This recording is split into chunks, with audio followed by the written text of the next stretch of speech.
ગુજરાતની જનતાએ વર્ષો સુધી કોંગ્રેસને જાકારો આપીને ભારતીય જનતા પાર્ટીને ભવ્ય સમર્થન આપ્યું, જનમત આપ્યો.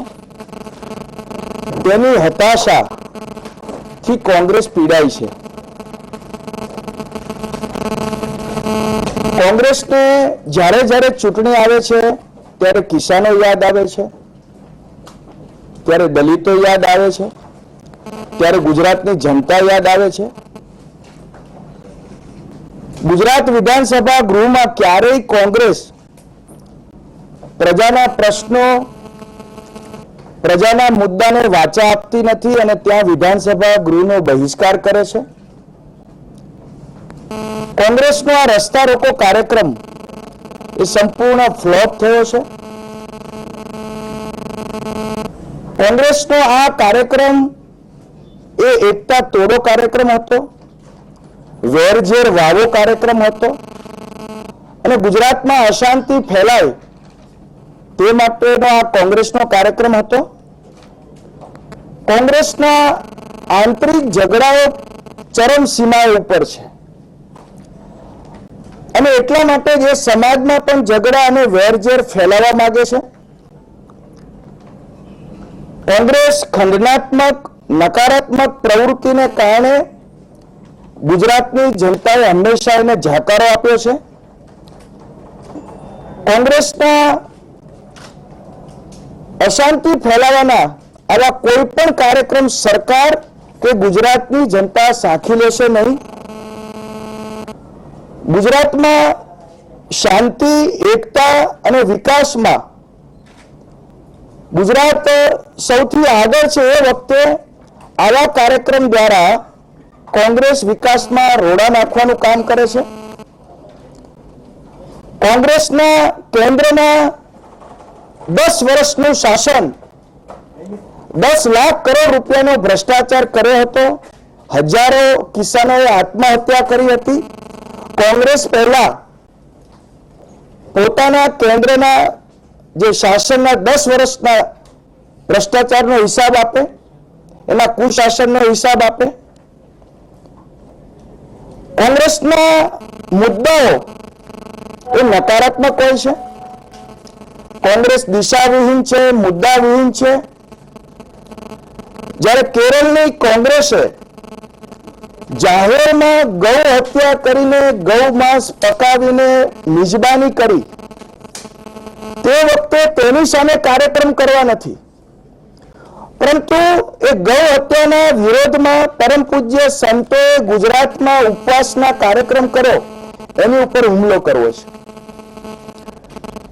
કોંગ્રેસ શાસિત પ્રદેશોમાં 20% ઈબીસી એમને જાહેર કરવી નથી,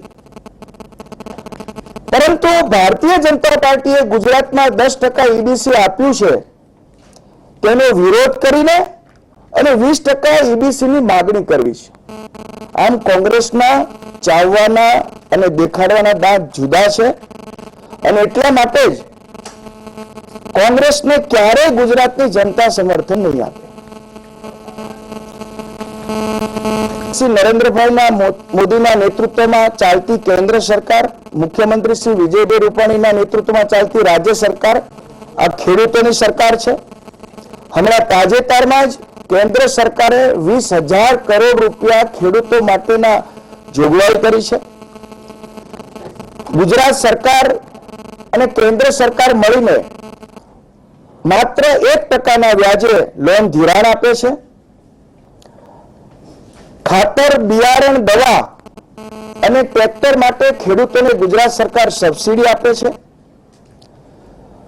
તત્કાલીન મુખ્યમંત્રી નરેન્દ્રભાઈ મોદી સમયે કૃષિ મહોત્સવ અને કૃષિ યોજનાને કારણે જે કોંગ્રેસના સમયમાં માત્ર 9,000 કરોડ રૂપિયાનું કૃષિ ઉત્પાદન હતું, એ આજે 1,26,00,000 રૂપિયાનું કૃષિ ઉત્પાદન થયું છે. કૃષિ ઉત્પાદનમાં પણ વધારો થયો છે. એટલું જ નહીં, નર્મદા દ્વારા એ સૌની યોજના હોય, સુજલામ સુફલામ યોજના હોય કે નર્મદા કેનાલો દ્વારા પાણી આપવાની યોજના હોય, એ શું આ સરકારે ઐતિહાસિક કામ કર્યું છે?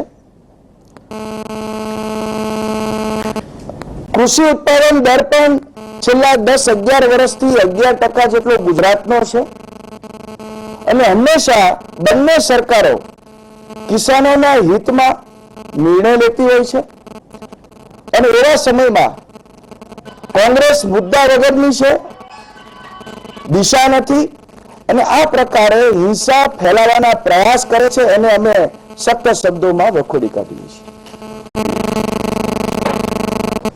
દરેક રાજ્ય ખેડૂતોના સંદર્ભમાં અનેક યોજના બનાવતું હોય છે. આ રાજ્ય સરકારે પણ સમય પર અનેક યોજનાઓ બનાવી છે. મેં કહ્યું એમ દવા, બિયારણ, ખાતર એમાં અનેક પ્રકારની સબસિડી આપે છે. દર વર્ષે 25,000 ટ્રેક્ટર એની પણ સબસિડી આપે છે.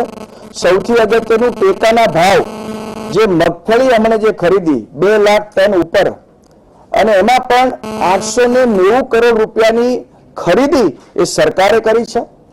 આઝાદી પછીના ઇતિહાસમાં પહેલી વાર તુવેર દાળની ખરીદી પણ આ કેન્દ્ર સરકારે કરી છે અને એમાં 886 કરોડ રૂપિયાની ખરીદી કરી છે. એટલે 2000 કરોડથી પણ વધુ ખરીદી એ ટેકાના ભાવના સંદર્ભમાં ખરીદી છે અને સમય ઉપર ખેડૂતો